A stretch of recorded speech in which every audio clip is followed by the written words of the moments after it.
Сафайрахис. Надочажная цепь. Культовый предмет Остинского дома. Наверное, когда дом строился, сразу предполагали, где будет висеть цепь. Скорее всего, да? Когда я смотрел в Национальном музее на нее, я не понимал, почему кузнецы вот это делали, вот это плоско делали. Но сегодня мы для вас специально соберем ее на глазах на холодную.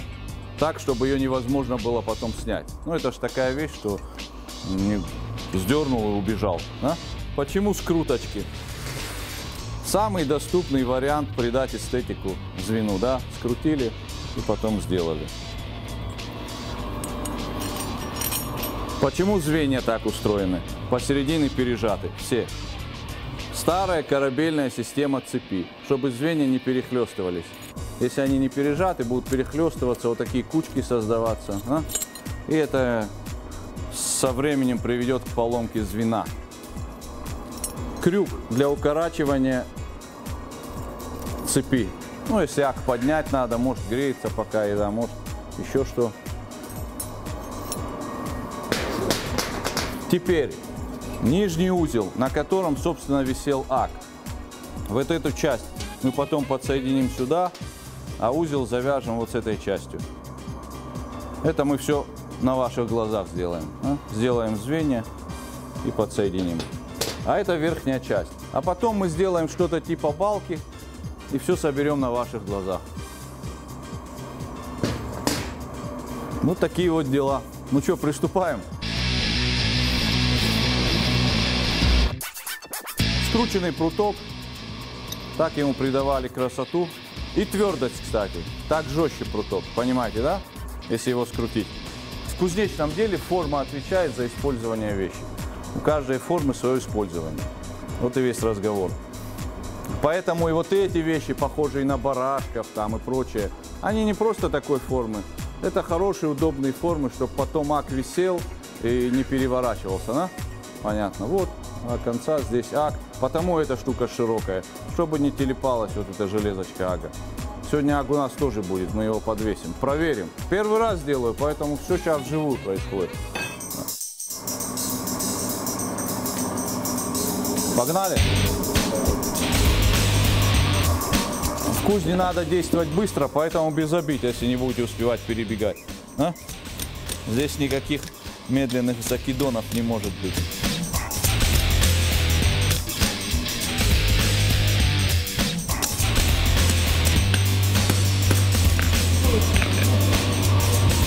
Сейчас такое же действие будет с другим звеном.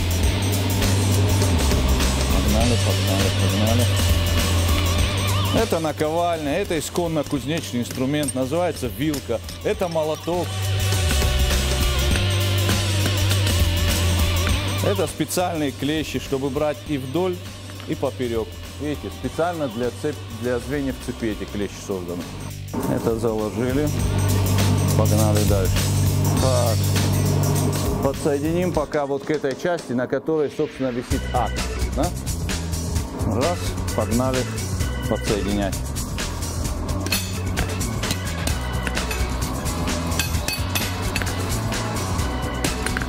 Так, эта часть есть. Вот она.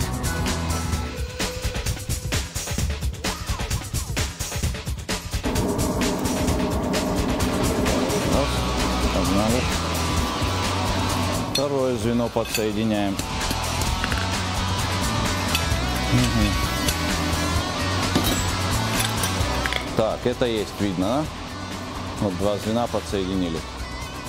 Часть, на которую вешается ак.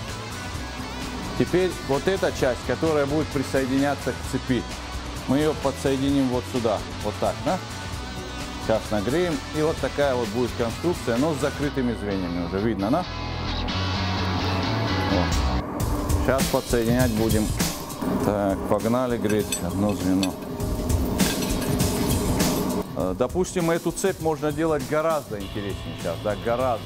Это может высокохудожественное произведение. У людей просто, у кузнецов тех времен не было железа. Они экономили железо, надо это понимать. Поэтому эти скруточки, это тоненькие железочки, как-то понимаете, вот в чем дело. И не каждый мог себе, наверное, позволить много железа кузнецу дать, чтобы он наковал суперцепь. А так здесь можно до бесконечности придумывать.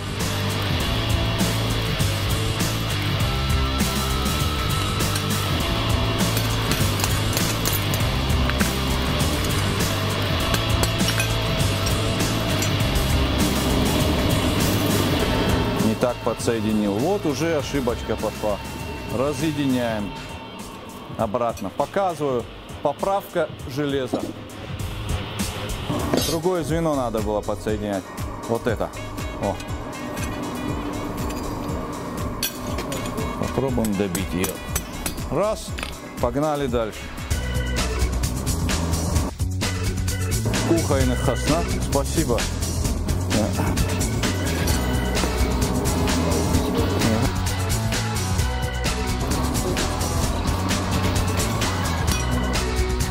Так, сейчас посмотрим, как висит. Ровно, неровно. Так, вот нижний узел готов.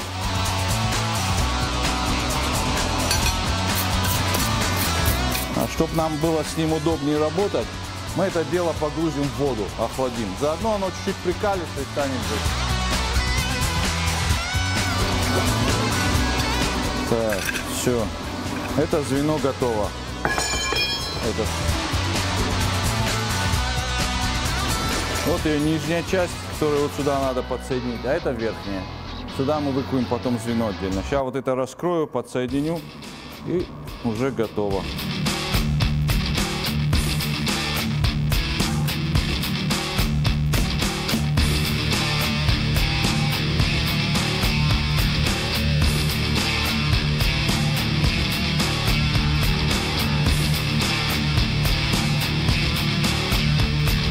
Цепь вся готова. Осталось к ней присоединить верхний узел. Но сначала верхний узел мы посадим на балку специально для вас. А соединим горячим звеном прямо наверху. Сейчас мы сделаем звено, сварим так, как оно на самом деле варилось. Как в музее эти звенья устроены. Да, вот таким образом.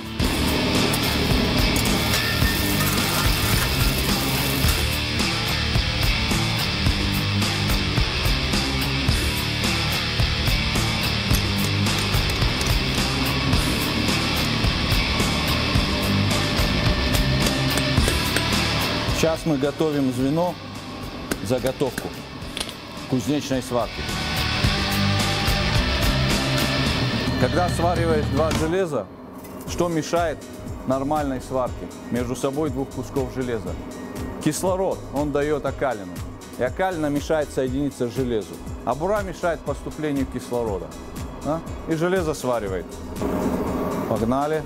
Подготовка концов к свариванию.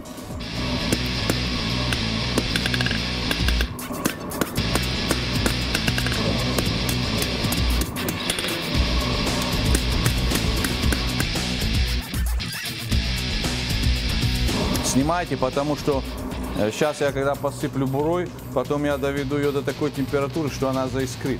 Металл начнет сгорать. Вот эту тонкую грань надо ловить, пока он еще не сгорел и уже начал гореть. И начинать сваривать. Мистическая процедура, между прочим, невозможно ее объяснить. Сколько не объясняю людям. Кстати, одна из кузнечных процедур, которую тяжело объяснять. Уже написано целые тома по этому поводу, а все равно пока человек не поработает, тяжело это объяснять. Вот и весь разговор.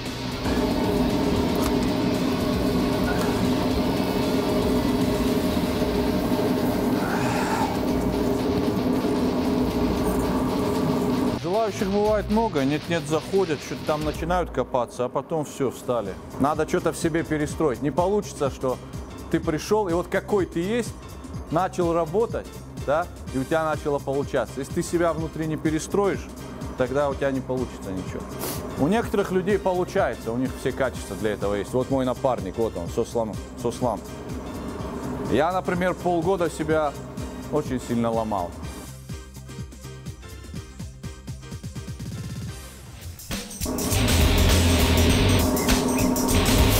С железом как? Ты если здесь ошибся, то оно сразу безобразное. Ну, в отличие от дерева там или еще чего-то. Но, правда, его и поправить мы можем. Нас за это не наказывает природа. А если человек ошибся с камнем или с деревом, то уже варианта практически поправить нету. Это знают все, поэтому плотники так дрожат над своим материалом. Да? Ну, потому что дерево запорол, куб дерева запорол, все, залетел по деньгам. А у нас что-то кинул, другую железку, это уже перековал. Правда, у них все равно ничего выглядит. А у нас, конечно, если что-то сделал неправильно, выглядит страшно. Здесь не полагается Богу молиться у горна. Неправильно это, потому что ты не знаешь, Богу ли угодно это дело делаешь или нет. То бишь по поводу здоровья и прочего молимся Богу, как и все нормальные люди. А по поводу своего ремесла как бы не полагается. Ну, мне так кажется. Хотя многие кузнецы там, вот я помолюсь Богу, прихожу. Просто они, наверное, не совсем соображают, чем они занимаются. В генах кузнеца, в его клетке кузнечной, заложена одна вещь. Кузнец откуда произошел? Приходит человек, ему нужен инструмент. Кузнец его делает. Поэтому в кузне, в принципе, нет, человеку не говорят. Вот это в клетке сидит у кузнеца. Да? Кто бы ни пришел, надо ему помочь и что-то сделать. Даже если он ни черта не платит. Ну, за редким исключением, если какой-нибудь персонаж очень неприятный. А так, даже если он тебе какие-то жалкие копейки там за это или там достает свои 50 рублей за какую-нибудь процедуру, все равно ему берешь, там делаешь, иди гуляй. Потому что как бы кузнецы к представителям других ремесел относятся с сочувствием. Потому что кузнецу другие ремесленники не нужны, а другого ремесла без кузнеца нет. Вот и весь разговор. Очень быстро это надо делать.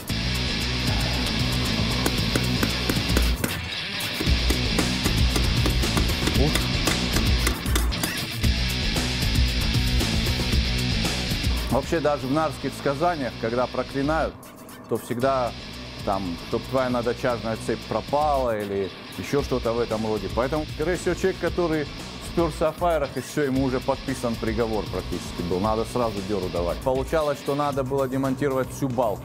А это уже конструкция, наверное, теряла свою крепость, свою связку.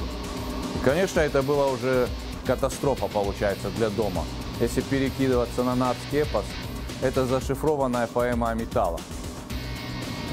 Там напрямую говорится, что там суслан стальной, батрас булатный, тот раз грудь, допустим, стальная и т.д. И даже их поведение соответствует характеру металла. Мы же, кузнецы, конечно, с этим согласны. Не только по злому умыслу и потому, что нам это выгодно. Потому что, когда читаешь нарский эпос через призму металлургической теории вот этой, то сразу становится интересно читать и становится понятно все. Вот в чем дело. Вот, допустим, у нас балка закрытая с двух концов, абсолютно. Так, теперь нам надо подсоединить надочажную цепь к этой балке. Смотрите, пришел кузнец и одевает верхний узел. Одели, так? Вот одели. Теперь нам надо подсоединить сюда надочажную цепь на балку.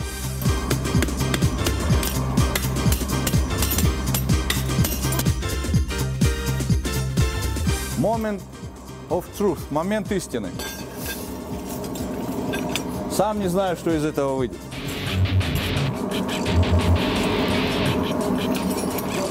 Спокойно, не спешите, братва. Просовывай.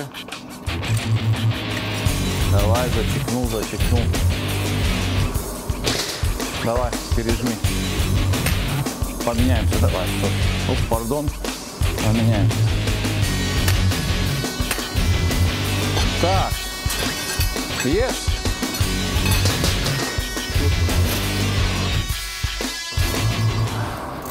Снимайте. Вот. Сейчас мы намертво подсоединили цепь на ваших глазах. Все, оставляй. Теперь понятно, почему вот эти рога были и прочее. Невозможно ее теперь вытащить оттуда, видно, да? Видишь, что даже если начать размыкать, это все мешает процессу. Потому вот здесь пережали все, и теперь она здесь сидит мертва. Балка предполагается, что тоже мертво сидит это. Крюк для укорочения цепи надо укоротить. Закинули. Вот, цепь готова висеть.